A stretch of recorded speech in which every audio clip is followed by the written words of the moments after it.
por escrito. Por escrito. Radio Anáhuac 1670 AM. Eleva tus sentidos. Estamos en un programa más en Por Escrito. El día de hoy nos acompaña. Desde la cabina, por fin, estamos los tres juntos. Cecilia Durán Mena, estamos atrapando lectores para nunca dejarlos ir. ¿Cómo están? Me da muchísimo gusto saludarles. Ahora sí estamos aquí, los tres reunidos en cabina, y yo soy Raúl Sanz. Un servidor, Juan Carlos Padilla. Nuestras redes sociales, Raúl. Por supuesto, como siempre los invitamos a que nos sigan a través de todas nuestras redes sociales. Encuéntrenos en Facebook, Revista Por Escrito, Twitter, @Por Escrito, hágalo a través de Instagram en @Revista Por Escrito, Spotify Por Escrito, ahí nos puede escuchar. Ya estamos también en YouTube. Y recuerde que todos los miércoles salimos a las 9 de la noche, en punto de las 9 de la noche, a través de Código Libre con una nueva emisión. Y también escúchenos a través del 1670 de AM Radio Anáhuac. Se dice que la felicidad es el deseo de repetir, y el día de hoy vamos a repetir una sede. Vamos a nuestros pretextos literarios. Pretextos literarios. Ya en nuestros pretextos literarios, la felicidad es el deseo de repetir. ¿Dónde vamos a repetir? Nos vamos a ir entre brumas, muy cerquita del Támesis, nos vamos a ver el Big Ben, nos vamos a la ciudad de Londres, que tan literaria y que tantos pretextos nos ha dado, tantos buenos autores, tantas buenas novelas. Hasta allá nos vamos a ir, mi querido Juan Carlos. Fíjense, yo estaba pensando, si nos vamos al cine, la ciudad más filmada en la historia ha sido Nueva York. Sería muy interesante si alguien alguna vez se pusiera a hacer una investigación sobre sedes literarias. Estoy casi seguro que ahí no sería Nueva York la principal sede. Quizá una de ellas pueda ser Londres, la otra que me viene a la mente probablemente París, otra de las grandes sedes literarias, sobre todo de una época más contemporánea o más moderna, ¿no? Pensándolo desde ese punto, no me voy a ir a la literatura antigua, pero quizá pueda ser eso. Y es que Londres es una capital cosmopolita, pero que es sumamente diversa. Hay muchas personalidades, hay mucho tipo de gente que vive en esta capital. Podemos hablar de pobres, de ricos, de hombres, de mujeres, de lo que ustedes quieran hablar sobre las personalidades que habitan Londres. Y Londres por sí misma tiene una personalidad que ha vivido tantas cosas a lo largo de la historia, que ha vivido incendios, reconstrucciones, guerras, etcétera, etcétera. Entonces, ¿cómo no pensar cuántos autores han utilizado a esta gran ciudad como un enorme pretexto literario? Entonces, sí, como bien lo dice Juan Carlos, repetimos, pero porque hablar de Londres creo que puede dar para tantos y tantos programas. Y además cada programa se va súper rápido. Entonces habría que explorar nuevamente Londres, explorar nuevamente a sus autores, y creo que sí vale la pena. Además, y creo que vale la pena mencionarlo, las grandes urbes, las grandes ciudades siempre han tenido buenas plumas, pero también hay momentos históricos donde se aglomeran. Creo que hemos hecho mucho el énfasis en Latinoamérica, con el boom latinoamericano, como el gran periodo en que Latinoamérica tuvo grandes escritores. Me parece que el mismo Londres los va a tener sus momentos más álgidos, se va a convertir tanto en la pérfida Albión como en el lugar de admiración. Y esto ocurre en muchas ciudades, y por eso también vale la pena repetir y repasar, porque además las grandes plumas inglesas son así.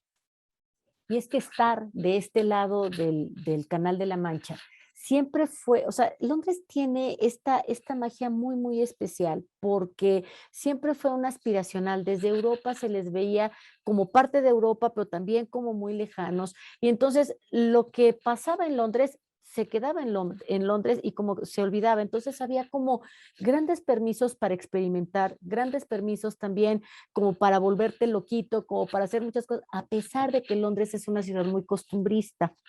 Entonces, la puntualidad, la costumbre del té a las 5 de la tarde, el ir al pub a tomar una cerveza, en fin, y todas estas costumbres que se fueron desarrollando, pues por muchos, desde William Shakespeare, que llegó a vivir a Londres, Oscar Wilde, Foster, Virginia Woolf, y todos, bueno, incluso también J.K. Rowling, después de haber estado en Escocia, llega a Londres, y Londres es como el lugar en donde van a germinar, en donde van a florecer y en donde las letras van a empezar a tener cierto saborcito de modernidad en algunas épocas y cierto regusto de algo diferente, porque bueno, acordémonos que en Londres todo es al revés. Entonces, cuando nos dicen, hay que mirar fuera de la caja, hay que mirar el mundo al revés para escribir bien, pues hay que irse a Londres entonces, ¿verdad? Me hiciste pensar en un programa que me gusta mucho de coches, Top Gear, que justamente el conductor Jeremy Clarkson siempre dice que ellos son los que manejan del lado correcto del automóvil, ¿no? Entonces, por algo lo dice bien Ceci, todo lo hacen al revés, pero tendrán sus propias razones. Yo quisiera tocar un poquito el punto sobre las distintas épocas de la literatura que ha tenido Inglaterra y obviamente particularmente Londres, ¿no? Si nos vamos atrás, hacia atrás, o si nos vamos al momento presente, o si empezamos a proyectar hacia el futuro, siempre Londres va a ser un lugar importante para la literatura.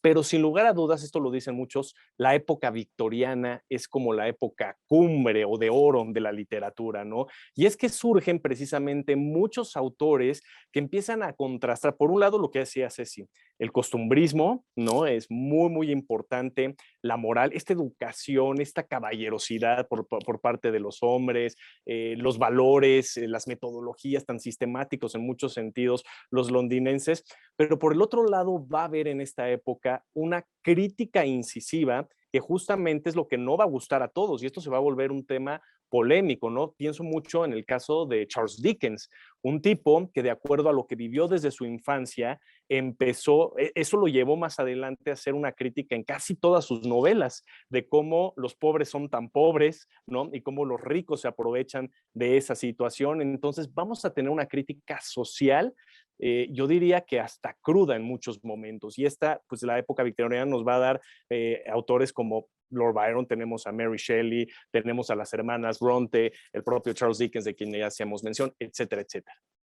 La razón por la que esto es un poco así tiene que ver con el momento, siglo XVII, termina la revolución o la guerra civil inglesa y es el momento en el que puede haber cierta paz, y digo cierta paz porque también va a haber un relajito ahí, cierta paz social que va a permitir el desencadenamiento de las artes, el desencadenamiento de la literatura y lo que va a provocar precisamente que las plumas empiecen a despegar. eh, y también el gran conflicto social, porque con la revolución industrial, con el surgimiento de diferentes clases sociales, empiezan los conflictos, los grandes conflictos de la literatura. ¿Algún último apunte antes de pasar a la siguiente sección? Pues básicamente yo creo que si tú piensas en una ciudad en donde ha habido muchos crímenes y propicio para narrar crímenes, tendríamos que irnos a Londres. Y brevemente antes de irnos, exactamente, además, es que cuántos temas nos dan los géneros literarios solamente en esta capital. Y me viene a la mente también, ahorita que yo ya estaba haciendo mención de algunos autores, vamos a tener grandes plumas de origen feminista. Entre ellas, yo ya hice mención de las hermanas Bronte, pero me viene mucho a la mente Virginia Woolf. Entonces, creo que tenemos mucho, mucho de qué hablar. Pero pues Juan Carlos, creo que también se nos está acabando el tiempo. Entre otros personajes tétricos, Jack el Destripador. Y como dijo Jack el Destripador, vamos por partes. Vamos a la siguiente sección. Autor desconocido. Hoy para esta sección de lo desconocido les traigo algo que verdaderamente se conoce muy poco. Y les voy a lanzar una pregunta. ¿Saben ustedes quién era Jack el Destripador? Bueno, Jack el Destripador es el nombre que se le ha dado a un asesino en serie que no se logró identificar y al que se le atribuyen al menos 5 homicidios conocidos en el barrio londinense de Whitechapel, que está en el West End de Londres. Esto sucedió alrededor de 1888 y el modus operandi de Jack el Destripador estuvo caracterizado por cortes en la garganta, mutilaciones en las áreas genitales, en los abdominal, le extirpaba los órganos a sus víctimas y les desfiguraba el rostro, porque estas mujeres estaban dedicadas a la prostitución. Bueno, a mediados del siglo XIX, el East End no era para nada lo que es hoy Londres, sino era un lugar en donde había mucha pobreza, estaba sobrepoblado y su nivel de calidad de vida era verdaderamente de miseria. La situación empeoró por la proliferación de barrios de clase baja y además que había muchas prostitutas en ese tiempo, se ejercía mucho la prostitución. Whitechapel era asociado también a crímenes muy feos de antisemitismo, de racismo, de delincuencia, de disturbios, y la policía metropolitana en Londres andaba como loca. Bueno, ya que el Destripador fue su peor dolor de cabeza, porque a pesar de que investigaron a más de 300 sospechosos, nunca concluyeron en nada. La verdad es que siempre estuvieron detrás de quién pudo haber sido Jack el Destripador, porque causó muchísimo miedo. Las mujeres se empezaron a retrotraer, ya no querían salir a las calles, todas tenían miedo, porque además no solamente tenían miedo de ser asesinadas, sino de la forma tan horrible en la que este hombre asesinaba. Bueno, ha quedado en la historia de Londres la leyenda de Jack el Destripador y de tratar de descubrir quién fue este hombre y de desvelar la identidad de esta persona. Y nunca se ha logrado. Siempre ha habido como cuestionamientos sobre la salud mental de este hombre, sobre si se trataba de un médico, porque los cortes que hacía a los cuerpos eran casi perfectos, y algunos de los sospechosos a los que se investigó fue un hombre que se llamaba Montag Druitt, otro que se llamó Severin Klofsky, Aaron Kominsky, Francis Tumbletti, y la policía recibió al menos 3 cartas supuestamente firmadas por Jack el Destripador, en donde se reía de ellos y se burlaba. Bueno, pues ¿quién creen que piensan que era Jack el Destripador? Nada menos y nada más que el mismísimo Lewis Carroll. En 1896, el autor Richard Wallace no vaciló en acusarlo de haber sido el hombre que estaba oculto bajo el alias de Jack el Destripador. La verdad es que Lewis Carroll siempre fue un hombre pacífico y pues no había mucha lógica. Sin embargo, se dice que Alicia encarna y prefigura a todas las mujeres asesinadas por Jack el Destripador, y el mítico país de las maravillas no sería otro que el distrito de Whitechapel, pero sublimado. Y si esto fuera así, ¿qué representaría entonces el conejo blanco? ¿Será por eso que siempre estamos detrás de él? ¿Será que estamos tratando de descubrir quién era en realidad Jack el Destripador?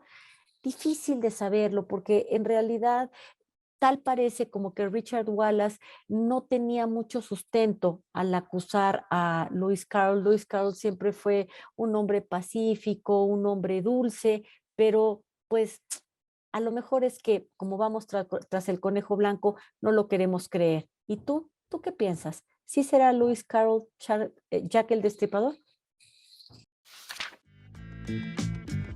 Conversaciones.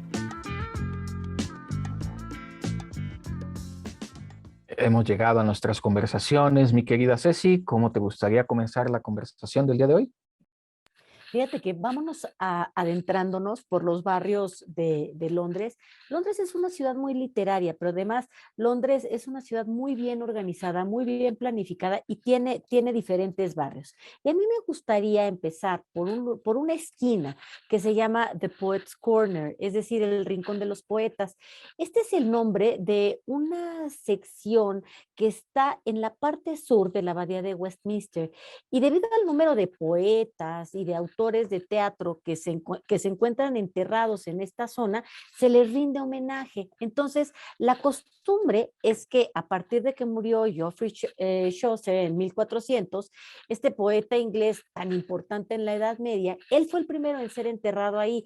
Y entonces después muchos aspiraron a ser enterrados junto a Chaucer. Entonces, Nicholas Brigham construye una magnífica tumba para para poder tener ahí al poeta, y muchos entonces empiezan a tener ganas de estar también ahí y son enterrados ahí. Nada más para que se den una idea de quién está enterrado junto a Chaucer: está Charles Dickens, está Thomas Macaulay, está el doctor Samuel Johnson, Alfred Tennyson, Thomas Hardy, y también hay homenajes ahí, monumentos para dar homenaje a Jane Austen, a las hermanas Bronte, a Lord Byron, a Carl Lewis, a Marianne Evans, a T.S. Eliot, a John Milton, a William Shakespeare, por supuesto, y a Oscar Wilde. Sí, y aprovechando ya que Ceci nos hace mención de los tantos y tantos rincones, llamémoslo así, que tiene Londres, pues a mí me da pie precisamente a alguien, a uno de los autores de los que yo hablaba hace rato, que es Charles Dickens, porque me gusta mucho la literatura de este gran autor. Ya lo decía yo hace rato, por supuesto que él recrea mucho esta parte del realismo de la pobreza, una crítica incisiva al capitalismo, a la riqueza, se vuelve incluso hasta repulsivo todo esto, la manera en que escribe Charles Dickens, una sociedad sumamente cruel, y lo podemos ver en varias de sus obras. Entre estas obras, varias veces también vamos a ver retratados los pubs, ¿no? Estos bares que son tan comunes en Inglaterra, que son tan tradicionales, ¿no?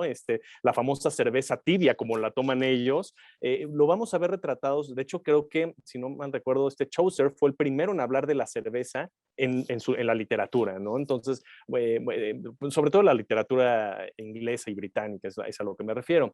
Pero hablando de Dickens, va a retratar precisamente estos lugares. Y hoy en día existe el museo de Charles Dickens, que corresponde a la primera casa que él habitó, una casa en la que escribió varias de sus obras más importantes, entre ellas Oliver Twist, se considera que fue escrita ahí. Después cambió de aires, obviamente se fue a mejores suburbios, digámoslo así, Charles Dickens, pero esta casa es la única que queda permanentemente porque las demás ya no existen.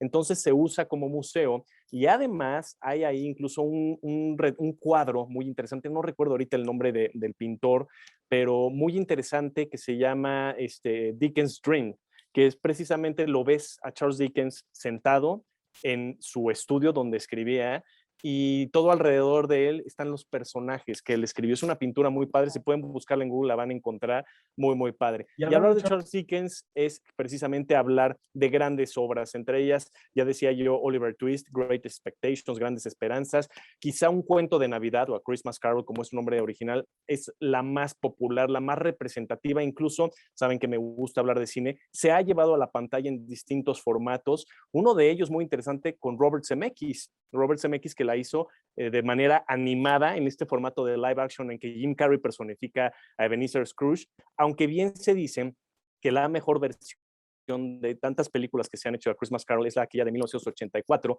con el gran actor George C. Scott. Se dice que es la más fiel al libro de Charles Dickens. A mí me gustaría remitirme a un momento histórico que he estado estudiando recientemente, que tiene que ver con los destructores de máquinas. Aunque los destructores de máquinas, el ludismo, el neoludismo, se da más en las Midlands y no precisamente en Londres, es desde Londres donde algunos poetas y escritores levantan la voz en favor de los pobres que están destruyendo máquinas, porque están viendo destruido su trabajo, porque la máquina ahora ha reemplazado al hombre. William Blake, mejor conocido como Lord Byron, escribía: lamento de verdad ver a mis compatriotas preocuparse por la política. Los príncipes se me antojan locos. Los miembros de la Cámara de los Comunes y los miembros de la Cámara de los Lores me parecen un atajo de locos también. Se me antojan algo por completo ajeno, extraño a la vida humana. Haciendo una crítica. Es interesante porque Lord Byron, como Percy Shelley y otros autores, el mismo dandismo de Oscar Wilde, es una crítica a partir o a través de los ojos de la aristocracia de la época. Y esto es relevante porque genera un conflicto. ¿Cómo es posible que la gente adinerada esté en favor de los no adinerados y un poco atentando contra esta revolución, porque eso era un movimiento de la industria en una Inglaterra que estaba pujante desde el siglo XVII y a través del siglo XVIII. Quisiera rescatar también, yo sé que ahorita además Ceci le va a gustar hablar de Mary Shelley, y luego como que hacemos a un lado a Percy Shelley.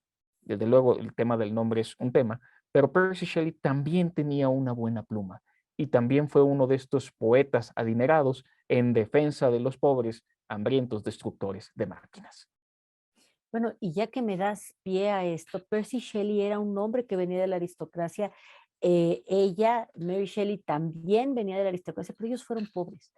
Ellos vivieron un tiempo en el que, bueno, de hecho, Percy Shelley muere de una manera muy trágica, muere de pulmonía y muere sin tener acceso a salud, porque muere pobre. Entonces, sí es muy pertinente que él hable y critique a los aristócratas que todo lo tienen, cuando hay gente que no tiene ni siquiera acceso a lo elemental que debería de ser a la salud. Claro, ellos también eran de esta pareja como que tenían mucho orgullo y no se atrevían a pedirle a sus amigos porque ellos eran muy amigos de Lord Byron.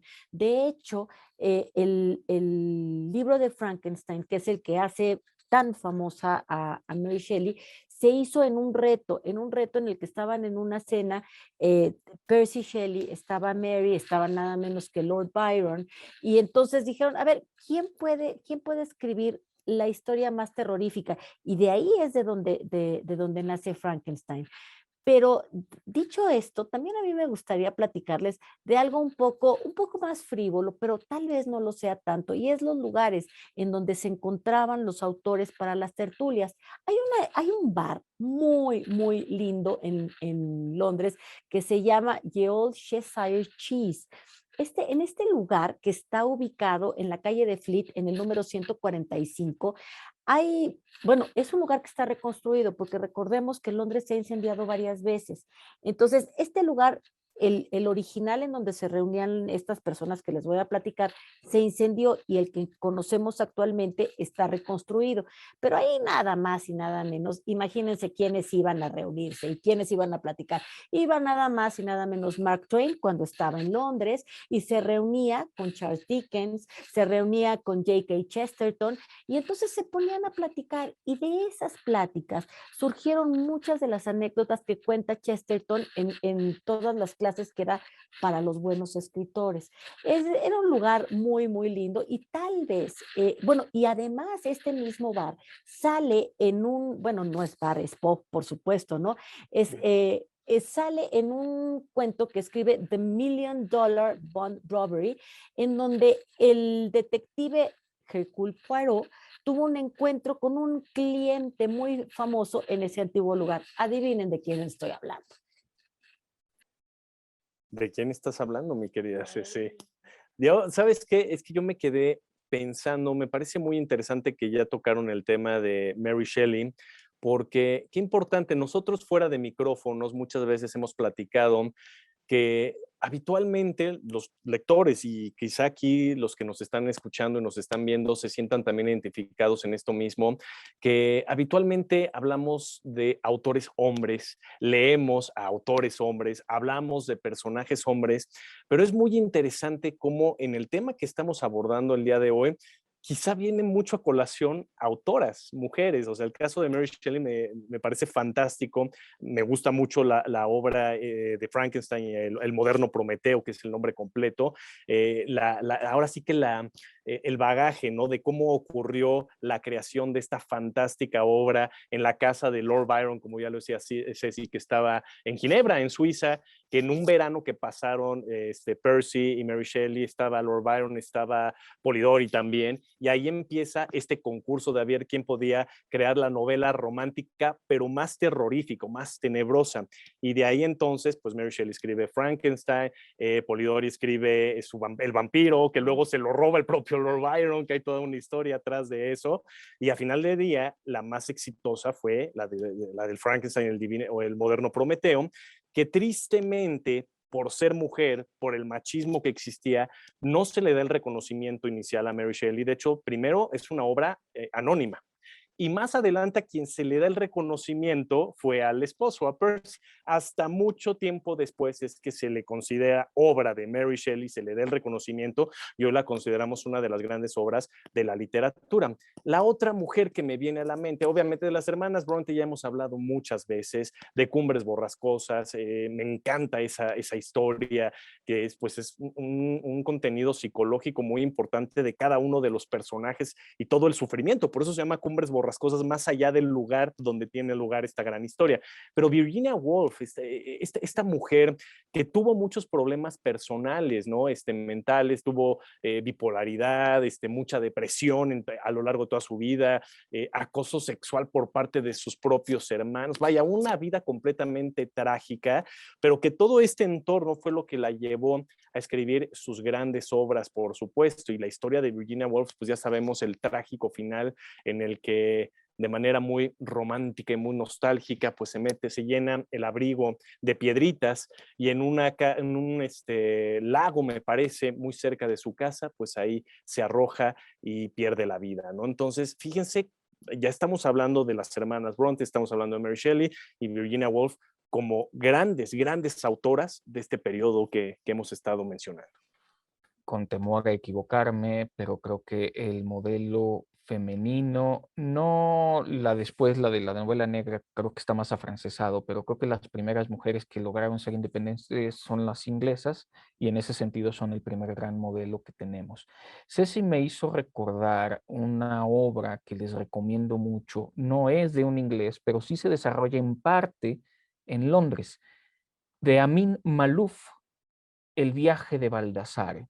Y es que el incendio de Londres de 1666, fíjense qué fecha tan interesante, 1666, recordemos que en la numerología el 666 es como un número muy, muy complejo respecto a un árabe que hace un viaje y termina en Londres, y además el incendio de Londres se da en esa coyuntura. Amin Malouf, aunque esto es una novela, es un historiador y eso también le da cierta relevancia. Ahora quisiera remitirme a Oscar Wilde, que aunque nació en Irlanda, pues vivió gran parte de su vida en Londres y muchas de sus historias, a mí me gustan mucho los cuentos. Aquí tengo una antología de cuentos que leí hace relativamente poco. Y claro, conocemos el clásico fantasma de Canterville. He hecho muchas veces alusión al Príncipe Feliz y al Ruiseñor y la Rosa. Pero quisiera recomendarles, lo que me impacta mucho de Oscar Wilde es cómo toma elementos, casi objetos. Hay un cuento que se llama El insigne cohete, y es la historia de un cohete que por andar de presumido se moja y después no lo pueden utilizar en la feria. Divertidísimo. Otro que me gustó mucho es El pescador y su alma, que es un poco el cuento de la sirenita, pero contado al revés, donde es el pescador el que se va a meter al mar buscando esa deliciosa voz de sirena que le seduce tanto. Y El crimen de Lord Arthur Saville, que además es retrata un Londres extraordinario de verdad. A Oscar Wilde hay que leerlo. Quizá el retrato de Dorian Gray sea el más conocido, pero los cuentos de Wilde son fantásticos, no se los pierdan. Pues yo les quiero hablar de una australiana que ganó el Premio Nobel de Literatura, Doris Lessing. Doris Lessing ella emigra y se va a vivir a Londres, pero les quiero platicar una anécdota de ella. Cuando ella gana el premio Nobel, se da a conocer a todo el mundo y entonces le tratan de hablar los del comité del Nobel antes y no contesta y no contesta y no contesta. Están con los medios de comunicación, ya tienen que dar a conocer quién es el ganador del Nobel, en este caso es ella, Doris Lessing, y bueno, pues lo dan a conocer y Doris Lessing todavía no sabe y Doris Lessing no aparece. Entonces, de repente llegan todos los medios a su casa de Londres y ella estaba en la parte de atrás, en su jardín, pues quitando lo seco, etcétera. Y entonces de repente sale la ganadora del Nobel con un sombrero de paja, todo destejido, las uñas llenas de tierra, etcétera. Y búsquenlo en internet, busquen la fotografía a la mujer totalmente sorprendida porque ¿cómo que yo me gané el Nobel? ¿Cómo que? No, esto debe de ser una broma, esto debe de ser una confusión. O sea, ella se enteró por los medios de comunicación que ella era la ganadora del Nobel. Estupenda, estupenda escritora con una pluma muy dura, muy, muy sórdida. Vale la pena leerla. Pues poco a poco se nos va acabando el tiempo, pero me encantaría también tocar varios puntos ahora sí que en términos de la ciudad de Londres como un protagonista, como un elemento importante, tanto en las novelas como también en el cine, ¿no? Ya decía yo al principio de este programa que Nueva York es la ciudad más filmada, pero Londres tampoco se queda tan atrás. Si nos vamos, por ejemplo, a las novelas, de mucho ya hemos hablado de Charles Dickens, pero es muy importante mencionar que este autor se dice que conocía Londres como la palma de su mano, tal cual, ¿no? De tal forma que existe un diccionario de Charles Dickens sobre Londres, ¿no? Entonces, eso es algo muy interesante. Otro del que me gustaría hablar es de Colin McInnes, con su obra de Absolute Beginners, ¿no? Una novela que se desarrolla, que habla de un Londres completamente multicultural, tal cual lo es, sobre todo enfocado a finales de la década de los años 50. En ese sentido, si lo llevamos a dos ámbitos artísticos, también puede ser el cinematográfico, que se hizo una versión, pero sobre todo pienso mucho en la parte musical. Para esta película, ¿saben quién hizo parte de la música? Nada más y nada menos que el gran David Bowie. Wow. Y hay una canción que se llama Absolute Beginners de David Bowie, en honor precisamente tanto a la película como a la obra de Colin McInnes, ¿no?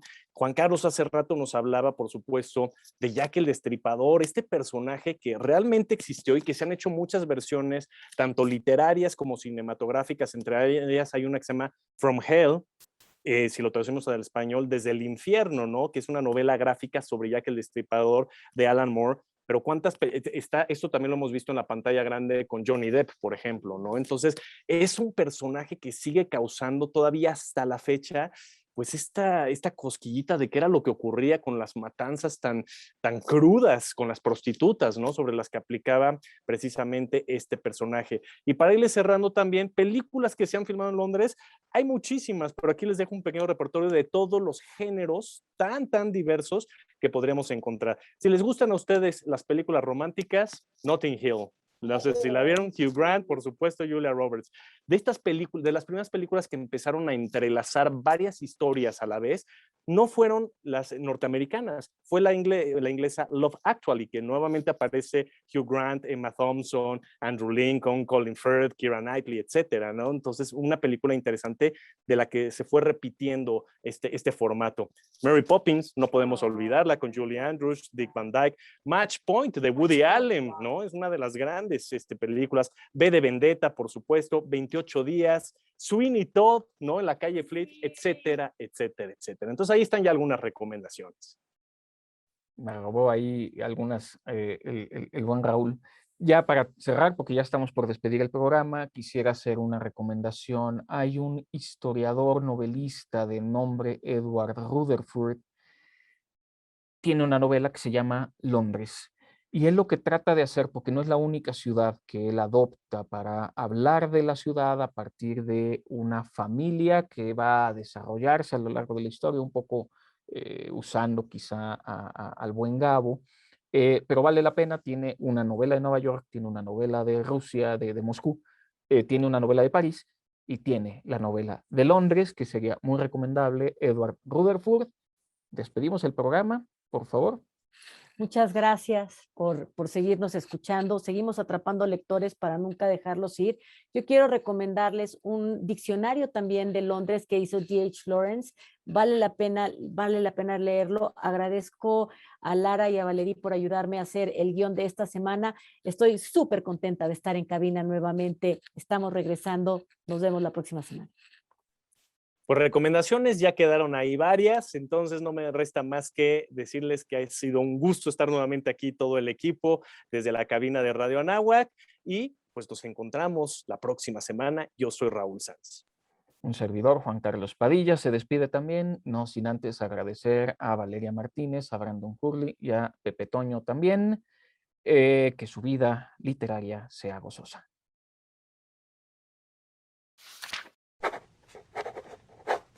Ultimátum.